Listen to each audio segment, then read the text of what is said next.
नमस्कार बच्चों, कैसे हैं आप सब। आशा करती हूँ आप सभी अच्छे होंगे, स्वस्थ होंगे, खुश होंगे और अपनी पढ़ाई भी अच्छे से कर रहे होंगे। तो जैसा कि आप सभी जानते हैं, मैं हूँ आपकी हिंदी की अध्यापिका और मैं स्वागत करती हूँ आप सभी का आईसीटी वर्चुअल क्लासरूम में। और आज हम यहाँ पर एकत्रित हुए हैं पढ़ने के लिए क्लास 10th की हिंदी। क्लास 10th की हिंदी में हमने अपने लास्ट सेशन में यहाँ पर अपना पहला चैप्टर अपनी क्षितिज पाठ्य पुस्तिका भाग 1 का भाग 2 का शुरू किया था, जिसका नाम था सूरदास के पद। और सूरदास के यहाँ पर 4 पद दिए गए थे जो उनके भ्रमर गीत, जो उनकी एक पूरी कविता एक पद है जिसमें, तो उससे ये 4 पद लिए गए थे। और आपने देखा यहाँ पर हमने पहले पद को बहुत अच्छे से यहाँ पर डिस्कस किया, उसके बाद हम दूसरे पद को यहाँ पर पढ़ रहे थे और हमने यहाँ पर जो पढ़ना शुरू किया था वो अपनी पाठ्य पुस्तिका से पढ़ना शुरू किया था।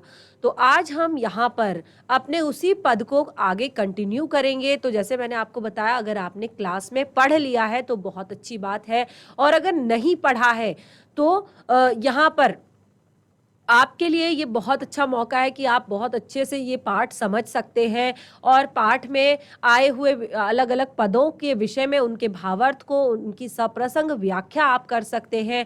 तो ध्यान पूर्वक समझने का प्रयास कीजिए। हम शुरू करते हैं अपने आज का सेशन। चलते हैं स्मार्ट बोर्ड की तरफ। सभी बच्चे ध्यान पूर्वक पढ़ेंगे और समझने का प्रयास भी करेंगे। तो देखिए, यहाँ पर हम शुरू कर रहे हैं अपना पहला पार्ट जो हमने अपने लास्ट सेशन में स्टार्ट कर दिया था। यानी कि हमने अपने लास्ट सेशन में यहाँ पर सूरदास के पदों के विषय में आप लोगों को बताया था कि जो सूरदास हैं उनके बारे में मैंने आपको बताया था कि वो भक्ति काल के एक तरह से निर्गुण धारा के एक बहुत ही महान कवि हैं। और उनके विषय में उनका जीवन परिचय जो यहाँ पर था वो भी मैंने आपको थोड़ा बहुत बताया था। और मैंने आपको बताया था कि क्या क्या चीजें आपने अपनी नोटबुक में नोट डाउन करनी है। तो ये जो आपका आता है पद, ये आपके काव्य खंड से जुड़ा हुआ है। और इसमें सबसे पहले हम यहाँ पर सूरदास जी के विषय में जानते हैं, कवि परिचय। तो देखिए, मैंने आपको लास्ट सेशन में बताया था कि किस तरह से सूरदास जी को हिंदी साहित्य का सूर्य कहा जाता है। इनका जन्म 1478 ईस्वी एवं इनकी मृत्यु 1583 में हुई थी। सूरदास जी ने प्रधानतः एक तरह से वो भक्ति कवि के रूप में मुख्यतः जाने जाते हैं। और इनकी रचनाओं में वात्सल्य और श्रृंगार की प्रधानता है। इनकी भाषा अलंकारिक है, मुहावरेदार है, सरस है। और एक तरह से इनका ज्यादातर जो काव्य है वो ब्रज भाषा में लिखा गया है। यानी कि ब्रज भाषा को बोध गम्यता प्रदान करती है। और इनकी बहुत सारी जो रचनाएं हैं, सूर सागर, साहित्य लहरी, सूर सारावली, ये इनकी कुछ प्रमुख रचनाएं हैं। इतना आप जरूर अपनी कॉपी में नोट डाउन करेंगे सूरदास जी के विषय में, क्योंकि जैसे कि मैंने आपको बताया है, जब भी आप कोई चैप्टर पढ़ते हैं, जब भी आप किसी भी चैप्टर को पढ़ते हैं, तो आपको पाठ के कवि का नाम और कविता का नाम आपको पता होना चाहिए। ठीक है, जो भी पाठ में कवि हैं और जो कविता आप पढ़ रहे हैं, और अगर आप गद्य खंड से जुड़ा हुआ कोई पाठ पढ़ रहे हैं तो उसमें आप जो पाठ के लेखक हैं और पाठ का जो नाम है, चाहे वो आपका, जैसे मैंने आपको बताया गद्य खंड में क्या क्या चीजें आती हैं, संस्मरण आता है, यात्रा वृतांत आता है, निबंध आता है, कहानी आती है, लेख आता है, और भी बहुत सारी चीजें आती हैं। तो उसमें पाठ का नाम, कवि का नाम, और जब आप काव्य खंड पढ़ते हैं तो उसमें आपको पाठ का नाम और कविता का नाम और कवि का नाम लिखना होता है। तो ये कुछ जरूरी बातें, देखिए लास्ट सेशन में मैंने आप बताया था कि काफी सारी चीजें हैं सूरदास जी के विषय में, लेकिन इतना तो आपने नोट डाउन करना ही है, इतना आपने नोट डाउन करना ही है अपनी नोटबुक में। आगे बढ़ते हैं। यहाँ पर सबसे पहले हम सूरदास जी के कुछ जो चित्र हैं उन चित्रों को यहाँ पर देखेंगे कि आपने देखा है सूरदास जी के चित्र आपको अलग अलग जगह पर अलग अलग तरह के दिखाए जाते हैं। और सूरदास जी वात्सल्य प्रेम के लिए, यानी कि कृष्ण भक्ति में कितने ज्यादा वो लीन है, और उन्होंने अपना जो जीवन है ज्यादातर वो वहीं पर बिताया, गऊ घाट पर। तो उन सभी के कारण सब लोग उनको अलग अलग तरह से यहाँ पर जानते हैं, अलग अलग तरह से उन्हें समझते हैं। तो शुरू करते हैं पहले पद को। देखिए आप सभी ने, ऐसा नहीं है कि पहला पद जो है पढ़ा नहीं है। लास्ट सेशन में हमने पहला पद जो है डिस्कस कर लिया था, लेकिन जो बच्चे लास्ट सेशन में पहले पद को नहीं पढ़ पाए थे, नहीं समझ पाए थे, उनके लिए एक बार यहाँ पर रिवाइज करेंगे, उसके बाद अपने टॉपिक को आगे बढ़ाएंगे। तो चलिए शुरू करते हैं, ध्यान पूर्वक समझने का प्रयास कीजिएगा। तो पहला पद है, ऊधो तुम हो अति बड़भागी। देखिए मैंने आप लोगों को बताया था, जब भी काव्य पढ़ते हैं तो काव्य पढ़ते वक्त हमें एक तरह से लय का भी ध्यान रखना होता है, हमें लय में पढ़ना होता है। तो देखिए यहाँ पर जो पहला पद है वो क्या है, ऊधो तुम हो अति बड़भागी, अपरस रहत स्नेह तगाते, नाहिन मन अनुरागी। बहुत ही सुंदर, बहुत ही प्यारा। अपरस रहत स्नेह तगाते, नाहिन मन अनुरागी, पुरैन पात रहत जल भीतर, तारस देह न लागी। बहुत ही सुंदर, बहुत ही प्यारी पंक्तियां यहाँ पर सूरदास जी द्वारा जो यहाँ पर बताई गई हैं। अपरस रहत स्नेह तगाते, नाहिन मन अनुरागी, पुरैन पात रहत जल भीतर, तारस देह न लागी। ज्यों जलमाह तेल की गागरी, ज्यों जलमाह तेल की गागरी, बूंद न ताको लागी, प्रीति नदी में पाँव न बोरियो, प्रीति नदी में पाँव न बोरियो, दृष्टि न रूप परागी। अगली पंक्ति में कहते हैं, सूरदास अबला हम भोरी। बहुत ही प्यारी सुंदर पंक्तियां। सूरदास अबला हम भोरी, गुर चाटी जो पागी, गुर चाटी जो पागी।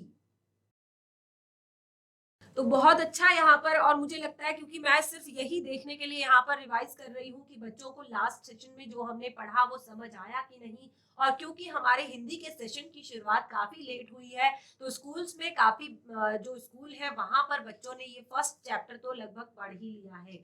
तो देखिए ये अच्छी आपके लिए अपॉर्चुनिटी है कि जिन बच्चों को समझ नहीं आया है या जो उस टाइम पे चैप्टर को नहीं पढ़ पाए थे, उनके लिए ये यहाँ पर रिवीजन भी हो रहा है, और उनके लिए यहाँ पर चैप्टर भी पढ़ा जा रहा है, और जिन्होंने पढ़ लिया है उनके लिए रिवीजन भी हो रहा है। ऊधो तुम हो अत बड़भागी, अपरस रहत स्नेह तगाते, नाहिन मन अनुरागी, पुरैन पात रहत जल भीतर, तारस देह न लागी। ज्यों जल माह तेल की गागरी, बूंद न ताको लागी, प्रीति नदी में पाँव न बोरियो, दृष्टि न रूप परागी, सूरदास अबला हम भोरी, गुर चाटी जो पागी। तो देखिए यहाँ पर क्या कह रहे हैं सूरदास जी। हम एक बार जो रिटर्न में यहाँ पर हमारी व्याख्या है सप्रसंग, उसको हम यहाँ पर पढ़ लेंगे। तो देखिए प्रसंग तो आप सभी को पता है किस तरह से लिखना है। प्रसंग में आप लिखेंगे, प्रस्तुत पद्यांश हमारी हिंदी पाठ्य पुस्तिका क्षितिज में संकलित सूरदास के पदों से ली गई है। और यहाँ पर सूरदास जी गोपियों के एक तरह से, गोपियों की जो पीड़ा है, गोपियों का योग साधना के प्रति जो उनका एक तरह से दृष्टिकोण है, उसको वो यहाँ पर बता रहे हैं, बता रही हैं। तो देखिए एक बार व्याख्या यहाँ पर पढ़ लेते हैं, जिन्होंने नोट डाउन नहीं की थी वो नोट डाउन भी कर सकते हैं।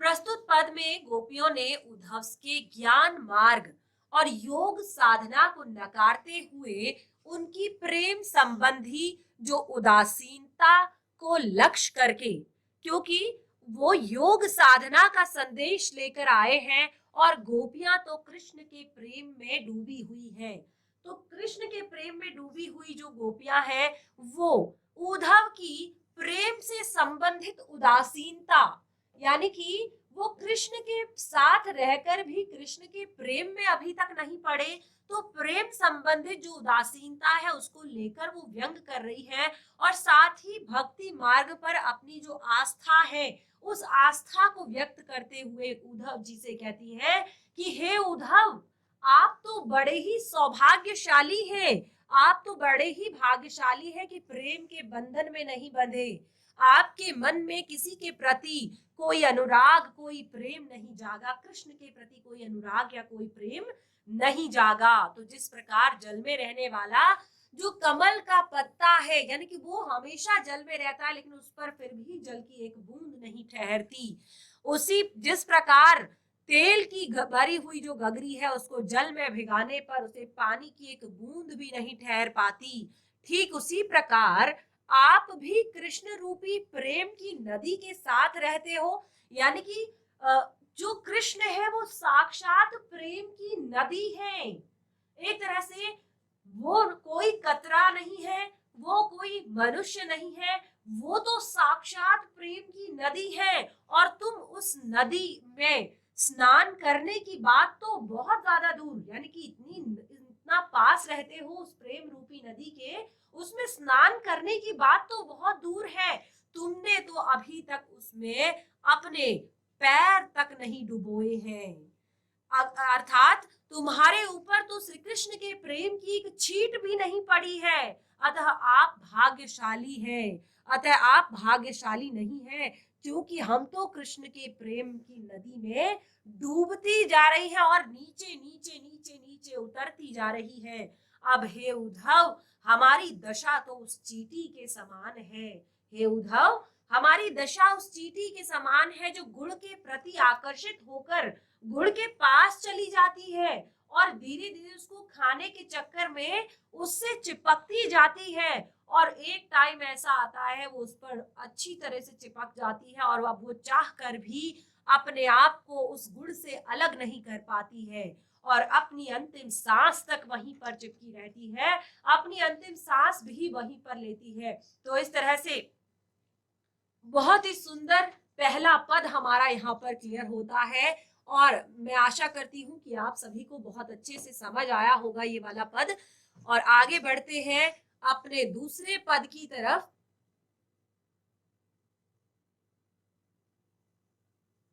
दूसरा पद देखिए, मन की मन ही मांझ रही। ध्यान पूर्वक समझने का प्रयास कीजिएगा।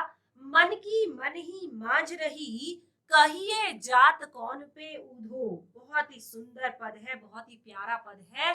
मन की मन ही मांझ रही, कहिए जाए कौन पे ऊधो। ना ही परख। अब देखिए यहाँ पर कहती है कि कहिए जाए कौन पे उधो, ना ही परत कही अवधि असार आस आवन की। अवधि असार आस आवन की, तन मन विथा सही।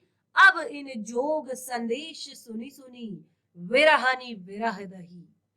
चाहती होती गुहार जहित जतिहते, उतते धार बही। बहुत ही प्यारी, बहुत ही सुंदर पंक्तियां दूसरे पद की है। यहाँ पर किस तरह से अब गोपियां जो है, देखिए जो पहला पद था यहाँ पर उसमें क्या कर रही थी, उसमें तो वो व्यंग कस रही थी उद्धव के ऊपर, क्योंकि उनको गुस्सा आ रहा था कि कैसे ये उद्धव यहाँ पर योग का संदेश लेकर हमारे लिए आए हैं, योग साधना का संदेश लेकर आए हैं। लेकिन अब जो दूसरा पद है, अब वो थोड़ी सी इमोशनल हो गई है। अभी तक उनको उद्धव जी पर गुस्सा आ रहा था, लेकिन अब वो थोड़ी सी इमोशनल हो गई है और कहती है मन की मन ही मांझ रही, कहिए जाए कौन पे उधो। कहिए जाए कौन पे उधो, ना ही परत कही। अब इन जोग संदेशन सुनी सुनी, बिरहनी बिरह दही। तो देखिए आप इसका भी सप्रसंग व्याख्या करेंगे तो देखिए प्रसंग सुन लीजिए किस तरह से आप प्रसंग लिखेंगे। हिंदी में आपका ये सबसे ज्यादा जरूरी पार्ट होता है। कोई भी आपको यहाँ से काव्यांश उठाकर दे दिया जाएगा और आपको उसका सप्रसंग व्याख्या करनी होती है और साथ ही पाठ और उसके लेखक या कवि का नाम भी आपको याद होना चाहिए। तो देखिए जब आप प्रसंग लिखते हैं ना तो उसमें ये दोनों चीजें आ जाती हैं। जैसे मैंने आपको बताया कि प्रस्तुत पद्यांश हमारी पाठ्य पुस्तक क्षितिज में संकलित सूरदास के पद से लिया गया है। इस पद में गोपियां उद्धव के समक्ष अपने प्रेम की गहराई को व्यक्त कर रही हैं। वो बता रही है कि कितना गहरा है श्री कृष्ण के प्रति उनका प्रेम, और ये स्वीकारती है कि उनके मन में कृष्ण के प्रति जो अभिलाषाएं थी, उन्होंने कृष्ण से जो अभिलाषाएं जो आशाएं जोड़ी हुई थी, अब वो उनके मन में ही वो रह गई है, क्योंकि कृष्ण तो उन्हें छोड़कर जा चुके हैं। तो क्या कहती है देखिए सुंदर सी पंक्तियों में, मन की मन ही मांझ रही। तो देखिए गोपियां यहाँ पर कहती हैं अपने मन की पीड़ा को उद्धव से व्यक्त करते हुए कहती है कि हे उद्धव, हम अपने मन की व्यथा को व्यक्त तो करना चाहते हैं, हम अपने मन की व्यथा को व्यक्त तो करना चाहते हैं, लेकिन किसके सामने करें? मन की मन ही मांझ रही, अतः हमारे मन की बात जो है वो मन में ही दबकर रह गई है। कहिए जाए कौन पे ऊँधो, हम किससे डिस्कस करें अपने इमोशंस, अपना प्रेम जो कृष्ण के प्रति है वो किसके सामने रखें, किसे कहें कि कृष्ण सुन ले और वापस आ जाएं। तो मन की मन ही मांझ रही, अपने मन की जो व्यथा है उसको हम व्यक्त तो करना चाहते हैं, लेकिन किससे कहें? ना ही परत कही, ये किसी से कही नहीं जाती, हम इसे कह नहीं पाते किसी से और उसे मन में ही दबाने की कोशिश करते रहते हैं। हम इस बात को, कृष्ण के प्रति जो प्रेम है और उनके जाने की जो व्यथा है, जिस विरह है, जो दुख है, उसको किसी से कह नहीं सकते हैं, इसीलिए उसको मन में ही दबाए हुए हैं। और अवधि असार आस आवन की तन मन व्यथा सही, क्योंकि तुम्हारे आने से पहले अवधि आसार आस आवन की, पहले तो कृष्ण के इंतजार में हमने इस अवधि आसार आस आवन की, यानी कि उनके आने की आस में बहुत सारा समय हमने निकाल दिया और तन मन व्यथा सही, अपने तन की, अपने मन की सारी व्यथाओं को, सारे दुखों को इस आस में सहा कि कृष्ण एक दिन आएंगे, कृष्ण एक दिन आएंगे। अब इन जोग संदेशन सुनी सुनी विरह न विरह दही, और ऊपर से जब से तुम आए हो और तुम हमें ये योग का संदेश दे रहे हो, इनको सुन सुनकर, इस योग के संदेश को सुन सुनकर अब हमारी विरह, हमारी पीड़ा को आपने और ज्यादा बढ़ा दिया है। अभी तक तो हम जैसे तैसे सह रहे थे, अभी तक तो हम जैसे तैसे ये आस में कि कृष्ण आएंगे, काफी समय से अपने मन की पीड़ा को सह रहे थे, लेकिन अब तुम्हारे इस योग के संदेश को सुन सुनकर हमारी पीड़ा जो है, हमारे दुख जो है बढ़ गए हैं। चाहती हुती गुहार जतिहते, चाहती हुती गुहार जतिहते उतते धार बही। जैसे ही कृष्ण का एक तरह से हमारे जो आशा है कृष्ण के प्रति, जैसे ही हम गुहार करते हैं, जैसे ही हम उनके आने की प्रबल इच्छा करते हैं, तो हमारे आंखों से आंसू बहने लगते हैं, हमारी आंखों से आंसू बहने लगते हैं। अब हम धैर्य रखकर क्या करें? अब हम धैर्य नहीं रख सकते, क्योंकि अब कृष्ण ने जो प्रेम की मर्यादा थी, जो एक लिमिट्स थी एक प्रेम की, वो सारी क्रॉस कर दी है उन्होंने, वो लिमिट्स क्रॉस कर दी है।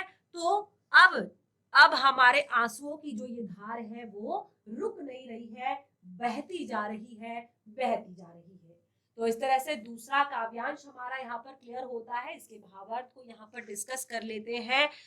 सूरदास अब धीर धरही, क्यों मर जाद न लही, यानी कि सूरदास जी कहते हैं अब धैर्य धरकर क्या फायदा, क्योंकि कृष्ण ने तो प्रेम की सारी मर्यादाएं ही तोड़ दी है, प्रेम की सारी जो सीमाएं हैं उनका उल्लंघन कर दिया है।